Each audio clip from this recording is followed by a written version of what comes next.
Salut à tous et bienvenue dans la Zell Kitchen pour un nouvel épisode dédié à Hearthstone et plus particulièrement à nos amis à l'âme noire comme le charbon, j'ai nommé les démonistes, fièrement représentés par leur chef de file Gul'dan qui est un enfoiré de première, ça m'étonne pas. Que vous dire sur le démoniste si ce n'est que, à mes yeux, c'est la classe la plus fun à jouer. Tout simplement parce que le pouvoir héroïque fait piocher une carte. Et si vous êtes un joueur de cartes de la première heure, vous savez que piocher les cartes dans un jeu de cartes, eh ben c'est vachement bien. Alors attention, c'est loin d'être la classe la plus évidente. Parce que forcément, piocher une carte en pactisant avec le diable et payant 2 points de vie, c'est très dangereux. Donc c'est un pouvoir qui est génial, mais qu'il faut savoir quand utiliser. Je vous ai préparé 3 petits decks aujourd'hui, et je vous propose de vous les présenter tout de suite. Alors le démoniste par contre, contrairement à des classes comme j'ai présenté précédemment et récemment le chasseur et le druide, c'est une classe qui présente des gameplays assez variés. Alors on va se torcher ça vite fait. Alors j'ai choisi de commencer par le deck démoniste Zoo. Eh bien, alors c'est loin d'être celui que je préfère, parce que c'est le type de jeu hyper agressif qui se joue sur leur lit que je ne supporte pas. Mais, je suis obligé de constater sa grande puissance et les superbes performances qu'il peut engendrer. Actuellement, si vous voulez monter dans le leader avec le Huntard ou le Huntface, c'est clairement le meilleur deck. Donc en plus il est pas super compliqué à crafter. Donc si vous cherchez la performance, c'est un peu le discours que je vous tenais dans la vidéo du chasseur, optez vraiment pour ce deck d'enfoiré. Oui, c'est un deck d'enfoiré. Alors si vous regardez un petit peu la liste, vous remarquerez que j'ai opté pour quelques gros tons sur la fin, à savoir Oreb, Sylvanas, Dr Boom et Mal'Ganis. C'est parce que si jamais vous vous faites gérer ce genre de jeu, vous aurez énormément de mal à vous retourner en fin de partie. Donc je me suis dit on va assurer, on va mettre 2-3 trucs un petit peu sympas sur la fin. Mais clairement il faut vraiment opter pour l'early game avec ce deck. Faut vraiment pas... faut éviter de remplir trop la fin et maximiser le début. Donc là j'ai une main qui s'en sort pas trop mal d'entrée. Alors apparemment le mec d'en face joue la même chose. Donc ça va pas être super fun, mais bon, que voulez-vous, ce sont les aléas du direct. Non, là je fais une grosse connerie. Je vais plutôt piocher et lui trade ça pour me retrouver avec le même board. Donc tout va se jouer au début. Donc votre main de départ est hyper importante. Faut pas hésiter à le face, parce que clairement c'est un deck qui en met pas mal dans la figure. Mais vous avez quand même des cartes à trade comme celle-ci, c'est plus pour trade que pour face, forcément à la 1, c'est son râle d'agonie et les 2 tokens qu'elles vont mettre qui sont intéressants. Gardez toujours votre contrôle du board. Piochez quand vous êtes dans la merde, c'est-à-dire piochez quand vous avez rien à faire, ou alors piochez quand votre main est vide, mais faites quand même attention, vu que c'est un jeu qui face, gardez quand même un avantage PV. C'est super important. Donc cette carte, alors voilà, pourquoi vous la mettez dans le deck? Il joue exactement le même deck que moi, j'ai vraiment pas de chance, quoi, c'est pas super rigolo.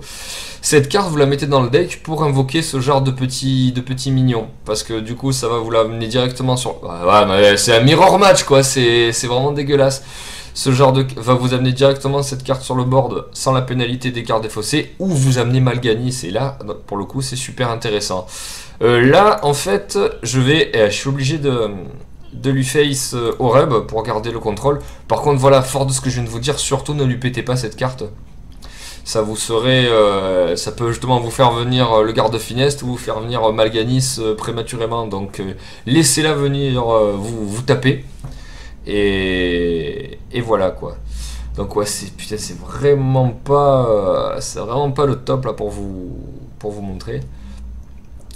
Donc ouais, là normalement il va venir il vient pas me la trade, ça veut dire qu'il l'a pas dans les mains.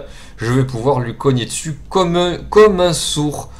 Alors on va le face là, on va clairement le face là, on a du dégât. Tant pis pour les 2 autres. On va y aller comme un sourd. S'il ne réagit pas, il est mort le tour d'après. Sachant que là, il ne pourra pas trade grand chose. G22, il a 9. Donc je vais pouvoir me permettre au prochain tour de regarnir un petit peu ma main si j'ai pas ce qu'il faut. Puissance accablante, ouais. Là, il est obligé un petit peu de réagir. Là, ouais, je pense qu'il va faire du trade massif sur ma table. Donc ouais, n'hésitez pas. Le démoniste, c'est une classe où il faut un petit peu poser ses couilles. Hein, j'avoue que sur une classe qui vous liche les PV comme ça, faut vraiment voilà, choisir le moment avec parcimonie. Ah là voilà. Là vous venez de voir l'effet hyper important du... Ah, il m'a pas attaqué, c'est bizarre. Du défenseur d'Argus. À savoir... Ah, bon. Dans mon malheur, ce sera pour le tour d'après. C'était le défenseur d'Argus. Voilà, vous permet de temporiser un petit tour avec deux provocations. Généralement, vous avez un board qui est plein avec voilà, le chef de gang diablotin ou le sort, là, ou pareil, l'éruption de diablotin. Ce qui vous permet de temporiser un petit peu. Et là, vous voyez qu'il l'a fait beaucoup mieux que moi. Mais bon, il est toujours quand même dans son délire de trade. Et lui, par contre, avec 9 PV, ne peut plus trop se permettre de piocher. Donc là, alors combien je prends dans la figure? 13. Je meurs le tour d'après. Ouais, voilà, je meurs le tour d'après. On va piocher un petit coup. Mais là, du coup, ça vous a bien montré. Finalement, c'est pas plus mal qu'il ait pioché le même deck que moi. Comme ça, vous avez vu un petit peu toutes les synergies. C'est très brutal, vous avez vu, c'est des parties qui sont très brèves, très sèches. Bon, lui en plus il se gave, il a pioché Malganis. Voilà, la différence entre lui et moi, voilà, ça a été cette carte dans la partie. Et bon, le Malganis le tour d'après. Donc je perds. Mais voilà, donc vous avez vu un petit peu le démoniste Zo. Donc c'est très violent. Là je vous ai montré donc une version un petit peu actuelle. Parce que comme je vous le dis, vous ne jouez pas de gros tours normalement dedans. La plus grosse étant généralement le garde funeste. Donc, et qui est censé être votre finisher avec une puissance infernale ou quoi. Donc voilà, c'était pour le démoniste Zo. Je vais vous enchaîner avec un deck un petit peu plus fin, qui est le Handlock, prononcé à la provençale. Qu'est-ce que le Handlock? Alors en fait c'est tout le contraire. Autant avec le Zo, je suis allé chercher la victoire en early game, autant là je vais la chercher en late game. Le principe est simple, et c'est le meilleur principe du monde pour moi dans Hearthstone. Vous piochez, vous faites une grosse main. Une grosse main qui vous permettra, parce que vous avez payé avec vos points de vie, de sortir rapidement le géant de lave, parce que vous allez en perdre 2 par tour, plus l'autre en face là, qui va vous sonner. Qu'est-ce que... Ouais, donc ça, voilà, ça vaut 10, mais comme vous allez piocher des cartes, gardez-le dans la main pour essayer de le sortir rapidement le tour 4. C'est tout l'intérêt de la carte. Ça, je vais le garder pour clean, et ça, je vais le garder parce qu'il y a pas mal de cartes qui sont en synergie avec, et surtout, ça peut, si vu que c'est un paladin, lui virer des cartes qui l'auront enchanté. Donc, voilà, je vais vous expliquer le géant de lave, je vais vous expliquer le géant des montagnes. Parfait, ça c'est pour contrôler. Dès le deuxième tour, il faudra commencer à piocher pour amener ça rapidement sur le board. Ensuite, c'est beaucoup de contrôle. C'est Flamme Infernale, c'est Ombre Flamme, en combo avec Sylvanas évidemment. C'est une synergie entre la Chouette Bec de Fer et le Guetteur Ancien, qui pour 2 vous sort une 4-5 qui peut pas attaquer. Avec cette carte, ça a un jeu Murloc, chouette, mes préférés. Là, qu'est-ce que je vais faire? Je vais rapidement lui péter ça et piocher une carte derrière. Hop, voilà. Tranquillou bidou. Donc je reviens à la compo du deck, voilà, du Crash Vase pour temporiser, du Robot Soin Antique pour gagner des PV, du Siphonné de l'âme pour temporiser et retrouver des PV. Vous avez l'Empereur Torisan qui va faire baisser le coût de toute cette belle main. Et... ah voilà, donc j'ai 2 géants. Les créatures qui mettent de la provoque, très important. Là, qu'est-ce qu'on va lui péter là? Ouais, clairement là, ce petit Murloc dégueu, on va lui péter pour temporiser et on vire.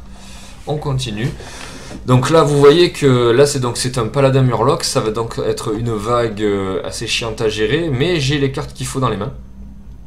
Donc, dans mon malheur, ça va peut-être aller. Allez, là, on nettoie. On nettoie. On continue de perdre ses PV pour essayer d'amener le géant de lave sur le board. Alors, vous remarquerez que j'ai quand même pris mes précautions. J'ai pas pioché comme un bourrin en me faisant allumer par son board pour sortir ça rapidement, parce que bon là ça aurait été un petit peu suicidaire, d'autant plus que j'ai pas la petite carte avec provocation qui va bien pour le stopper, et vous verrez que ce genre de deck en face, donc les vagues, quand vous avez votre carte là, votre gros ton là, avec provocation, ça le met quand même mal. Donc là, que faire? Que faire, que faire? Je pense que je vais... Eh ouais, je pense que je vais piocher. Et là, est-ce que je temporise? Non, je vais sortir le géant le tour d'après, voire même un deuxième, parce que là, il va quand même me mettre 5 points de dégâts, donc me mettre à 12. Et alors là, j'ai pas pioché de provoque, j'ai pas pioché de carte qui rendait des PV. Ça va commencer à être compliqué. Ah ben là, il va clairement me rendre service. Le problème, c'est que je crois qu'au prochain tour, je perds la carte que je pioche. Mais bon, là, clairement, le géant sort pour pas beaucoup. Je vais peut-être me permettre donc de poser un géant et de lui péter sa créature le tour d'après. Et je peux même poser le géant de lave. Et là, ça aurait été vraiment top. Non, c'est bon, je la sors sans la péter. Donc là, regardez, vous allez voir un des intérêts du jeu, c'est de sortir un gros ton et deux gros tons. Voilà, et là le top ça aurait été que j'ai ma petite carte avec la provoque. Le problème c'est que là 2, 4, 6, il me met 8 au prochain tour, il me met à 4. Ça va vite être problématique cette histoire si je ne fais pas grand chose. Donc ouais, là il n'a pas d'autre choix que de me face. Il a 6 trucs, il se rien, ça sent quand même mauvais pour moi. Là donc il faut juste serrer les fesses et prier dans ce cas là. En plus il fait durer le plaisir, cette espèce de vieux sadique de paladin. Il est pas super roleplay pour le coup. Donc là je peux essayer de me sauver avec ça au prochain tour. Ah donc ouais, je pense pas qu'il me tue maintenant. Mais là vraiment il me faudrait un des deux Soul Fury ou un des défenseurs d'Argus. Ce serait vraiment... Bon, j'ai de la provoque, allez. J'ai de la provoque, c'est cool. Ensuite je vais commencer à lui péter sa truc. Et ensuite ben, on va le face hein. On va lui montrer que c'est lui qui est mort le tour d'après s'il me tue pas. Alors le problème c'est que là, tac, c'est que là je crois que... Eh ouais, je crois qu'il me tue. Je crois qu'il me tue quand même. Ah ouais, consécration. Ben je meurs. Voilà. Alors le problème du handlock, c'est ça, c'est de gérer avec parcimonie votre pool de PV. C'est de piocher rapidement des cartes qui gèrent. Là vous voyez que j'en ai eu mais peut-être pas assez. Et puis voilà, je suis tombé sur le pire ennemi du handlock qui est une vague qui sort énormément de trucs. J'ai rien pioché en provocation, j'ai rien pioché en pool de PV. Malheureusement, j'ai pas eu une super sortie, mais au moins vous avez vu la synergie avec les géants, je pense que c'est le plus important. Donc voilà, veillez à ce que quand même vous fermiez les vannes avec de la provoque et du pool PV. Donc le handlock est clairement un jeu qui a fait énormément de résultats, qui est plutôt fun à jouer, plus que le zoo, mais qui est plus difficile, qui est beaucoup plus difficile, et donc à gérer avec parcimonie et pas faire les mêmes erreurs que moi, et bien sûr avoir la main, mais ça donc c'est Hearthstone, c'est pareil pour tous les decks. Nous allons enchaîner. Alors je vais vous présenter tout de suite un deck que j'ai pas mal joué en fin de saison dernière et que j'ai beaucoup aimé, que j'ai trouvé super fun, qui est le deck Maligod. Alors, c'est un deck qui est basé déjà sur les dragons, qui est une synergie très d'actualité, n'est-ce pas? Et qui est basé aussi sur le spell power de cartes OP comme le Mage de Santalnos, comme le Drake Azur et comme Malygos, pour booster les sorts du démoniste qui, vous remarquerez, font super mal. Alors donc, toujours garder en main du contrôle de board, et ça pour le coup c'est parfait, c'est deux cartes du démoniste, et un petit dragon pour la synergie avec les autres cartes. Donc beaucoup de sorts au début qui vont essayer de vous faire temporiser le board, comme les flammes infernales, ou comme aussi la bombe de matière noire et le voile de mort. Ensuite des cartes qui vont un petit peu occuper le board, des dragons, pour amener en fin de game Malygos, qui va booster vos sorts, et notamment avec un feu de lame peut rapidement vous faire dans le même tour, notamment le 10e, un feu de lame à 9 qui va peut-être vous permettre de finir l'adversaire. Alors n'hésitez pas à piocher, notamment pour ce genre de cartes, n'hésitez pas à piocher, ça fait partie du deck. Par contre voilà, toujours faire attention quand vous piochez à ce que vous n'ayez pas un Face Hunt, un Demozo ou un Paladin aggro en face, parce que rapidement la pioche va aider l'adversaire à vous finir. Donc là en face je dois avoir un espèce de mage secret là des familles, ce qui est tant mieux vu que je vais pouvoir amener mon adversaire dans le late game là où je compte le tuer. Vous pouvez être en fonction de la synergie avec vos dragons et de la sortie du jeu un bon mid range, mais c'est surtout vers la fin là où Malygos va opérer que vous serez beaucoup plus OP. Hop, mon Drake qui va quand même être 7 grâce aux cartes que j'ai en main. On trade, on gagne un petit diablotin et c'est reparti. Que rajouter d'autre? Donc j'ai mis beaucoup de récupérage de PV avec 2 robots de soins et 2 prophètes du cercle parce que justement c'est un jeu où vous avez besoin de piocher, il faut que Malygos et des sorts arrivent rapidement. Mais il faut du coup récupérer les points de vie que vous avez perdus grâce à la pioche. Donc ouais, lui, vous voyez qu'il se fait plaisir, notamment au niveau de la pioche. Donc ouais, lui va clairement me gérer. Au niveau du secret qu'il a en face, je vais utiliser mon voile de mort pour essayer de lui faire popper. Alors, hop. Alors, c'est pas un contre-sort. Ouais, il repioche une carte. J'ai pas envie qu'il me copie un dragon, je préférais qu'il copie une carte un peu plus inoffensive comme celle-là. C'est pas non plus une image miroir, c'est un bloc de glace. Voilà, et bien écoutez, tant mieux, c'est un bloc de glace. Ça aurait pu être la créature le secret qui détruit votre créature, auquel cas j'ai bien fait d'attaquer avec lui plutôt. Et fin du tour. J'ai assez de cartes, donc il est déjà en excès de cartes. Ah, il joue les codes Medivh, donc je pense que c'est ce genre de deck mage là qui copie là, les créatures qui remettent les PV et le crash vase. Donc je vais sûrement voir un crash vase se pointer incessamment sous peu.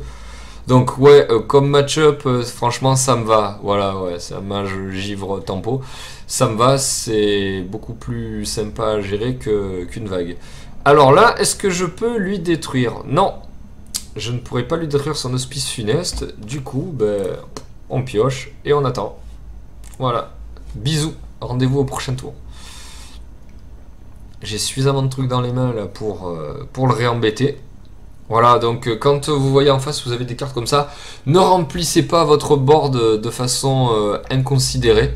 Hein, je veux dire, vous savez que ce mec va jouer là, les chocs de flamme, va jouer les auspices funestes, va jouer pas mal de cartes comme ça là pour le clean. Donc remplissez-le avec 2-3 cartes parce qu'il faut quand même l'esquinter un petit peu en face, mais ne remplissez pas le board comme un malade, ça va pas servir à grand chose. Là par exemple, voilà, pour re-remplir mon board, je vais faire ça. Voilà, et ça.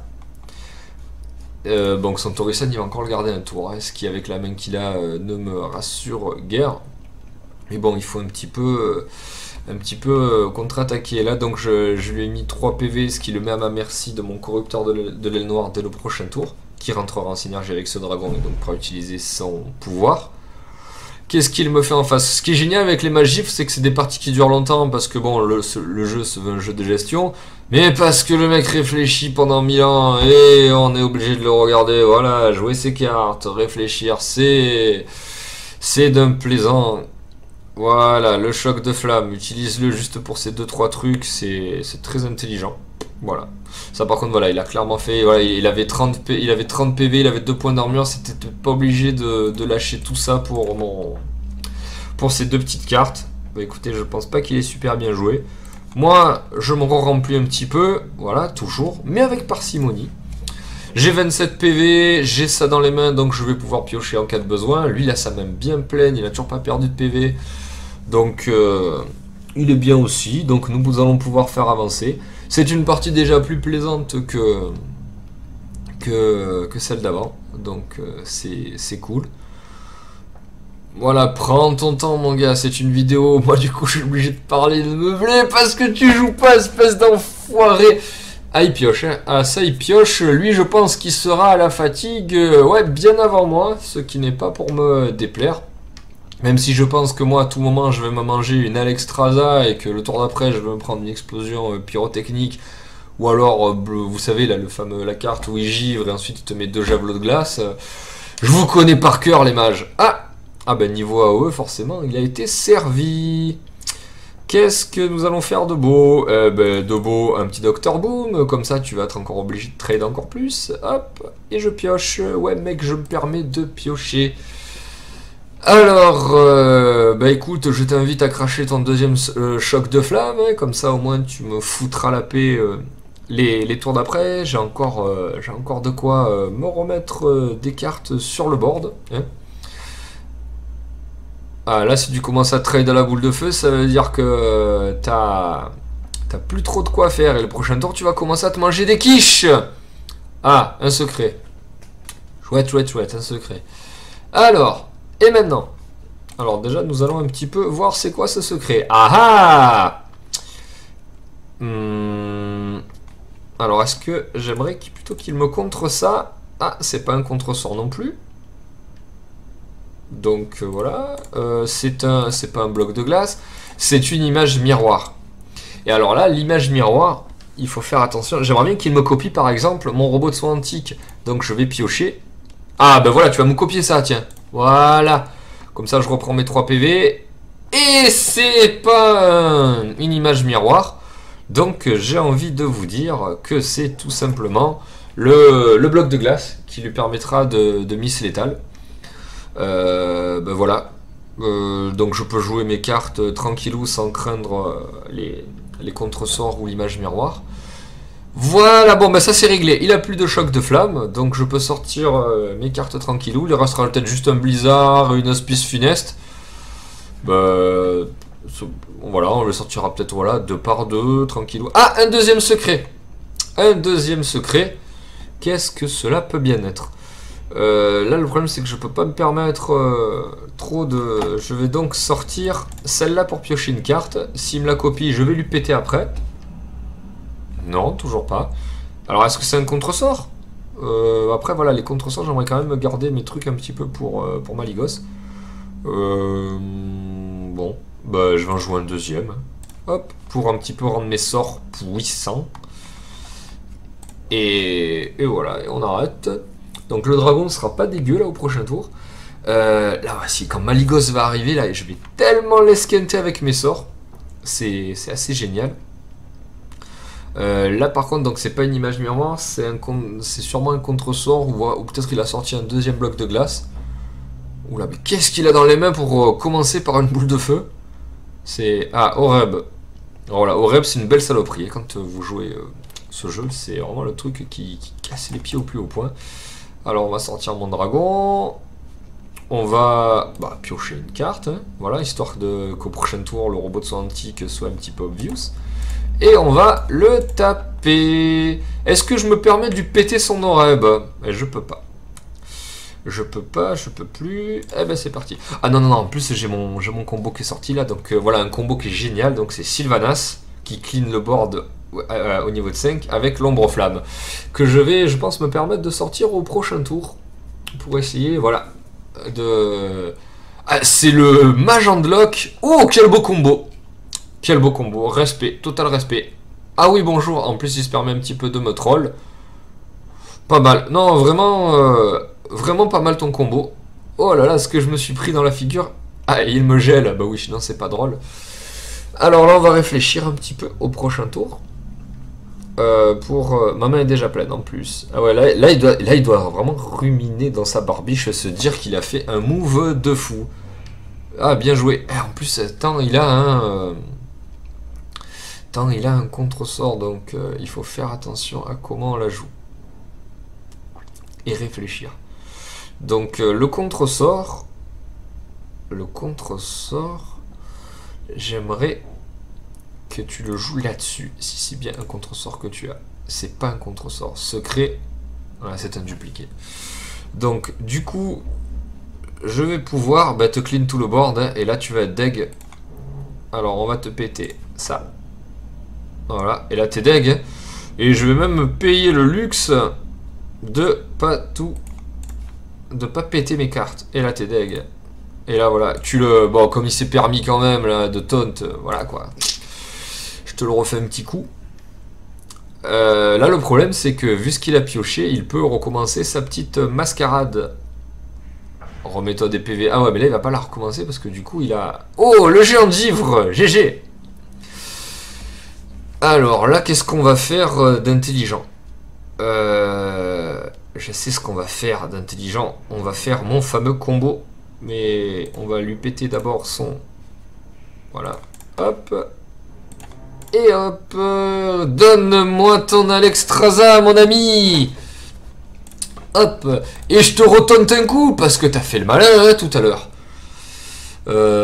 Ouais. Ouais, alors c'est une belle partie, ça c'est une belle partie, c'est super agréable à record, ça, ce genre de petite partie épique là, mais parce que voilà, les jeux où vous avez ce genre de partie épique, c'est les jeux qui amènent vers le late game, où vraiment vous avez ce genre de synergie avec les cartes, vous avez les gros tons qui rentrent en action, ouais, ce sont vraiment mes parties préférées. Et là, regardez, il joue le Spice Funeste pour gagner un tour de jeu, et oui, en fait, ça va... Ah, pas mal, pas mal. Il veut être sûr que je me mange bien le Spice Funeste dans la face le tour d'après. C'est bien joué. Je vais... Ah, Maligos, comme tu arrives au bon moment. Bah écoute, ouais, je vais rentrer dans ton jeu, mec, y a pas de souci. Par contre, ouais, le Spice Funeste... non, non, non, voilà. On va lui laisser jouer. Il va se refaire le board ce tour-ci. Mais moi, du coup, voilà... Oreb, c'est pas grave, je comptais reprendre mes PV le tour d'après. Et le petit dégât pour faire style. Alors donc mon létal avec Maligos, je vais attendre. Moi, pendant ce temps, je vais me refaire la cerise. Hop, voilà, un petit peu de PV. Le truc, c'est que je le tuerai pas avec Maligos. Vu qu'il a son bloc de glace, il trade, il a raison, trade, et là il va se... Et il a plus de secret. Bon, il a plus de secret, c'est déjà ça. D'accord, ok, ok. Je n'ai presque plus de cartes non plus. Alors, on va... Ouais, on va nettoyer. Ouais, déjà. Et on va sortir... plutôt... c'est celle-là. Voilà. Calmement. Du coup, le tour d'après, je vais lui faire avec mon ami Maligos. Je vais lui, s'il n'a pas détruit là cette carte ou bloqué, je vais lui faire péter son bloc de glace. Et ensuite, Maligos fera le café ensuite. Il faut que je n'ai plus de cartes. Ah, j'ai été fatigué avant lui quand même. Allez, mon ami, va faire ton boulot. Et c'est là que tu lui mets 9 points. Bon, je perds Talnos, c'est pas trop grave. Et là, donc je lui mise létal. Moi, je suis remonté à 23, je crains plus rien. Hop, là, ce qui peut le sauver, le tour d'après, il a plus de cartes non plus, c'est qu'il va sûrement se remettre un bloc de glace, à moins qu'il en joue qu'un. Mais là, je ne vous cache pas que c'est quand même bien engagé pour moi. Ah voilà, il s'est remis un bloc de glace. Espèce de petit fumier. Espèce de petit fumier. Qu'est-ce que tu vas jouer? Ah, il va m'empêcher d'attaquer. Il va m'empêcher d'attaquer. Donc, ce qui va lui faire gagner 2 tours. Il espère un petit peu me caler de la fatigue. Bah, je fais rien, mon gars. Qu'est-ce que tu veux que je fasse? Mais le problème, c'est que toi aussi, tu commences à être fatigué. Quelle partie épique! Double fatigue. C'est la classe. Ah, salaud! Tu avais des petits PV sous la main. Et oui, bon, du coup, ta chasse au gros gibier contre Maligos, elle te sert pas à grand-chose. Alors, ah ben je peux tout jouer dès le prochain tour et c'est là où c'est bon. C'est là où c'est clairement bon. Hop, tu vas me... Bon, ouais, forcément j'ai pas de dragon. Ça... Ouais, ça pète. Ça pète. Et on va commencer à te faire un petit peu bobo. Quoique j'aurais pu péter avec mon éruption de diablotin qui m'aurait rempli le board. Ouais, bah attends, ça on va te... Ouais, donc quoique... Bah, de toute façon, non, ça c'est... Ouais, voilà, ça ne sert plus à rien. Allez, tiens, je te mets un... Voilà. Eh bien, écoute, bisous, bonne journée, au revoir. C'était Omegazel et son jeu Maligod.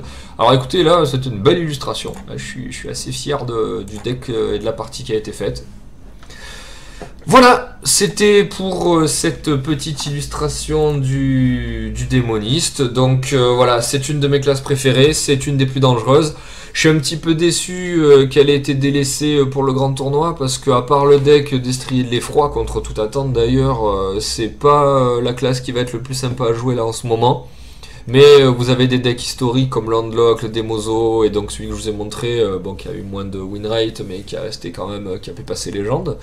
Voilà. Dans tous les cas, je pars du principe où une partie où vous allez piocher un petit peu des cartes, même si vous faites un petit peu rouler dessus, ce sera une partie qui sera beaucoup plus plaisante. Le pouvoir héroïque, c'est le plus attrayant de tous, donc c'est vraiment une classe que je recommande aux joueurs chevronnés, hein, clairement pas aux débutants. Mais voilà, c'est pour moi le pioche-carte, ça reste la mécanique la plus sympa d'un jeu de cartes. Donc forcément, pour le fun, se tourner vers cette carte. Voilà, bah écoutez, c'est tout pour cette vidéo. Et moi je vous dis rendez-vous pour la prochaine. Et écoutez, bon jeu, ciao ciao.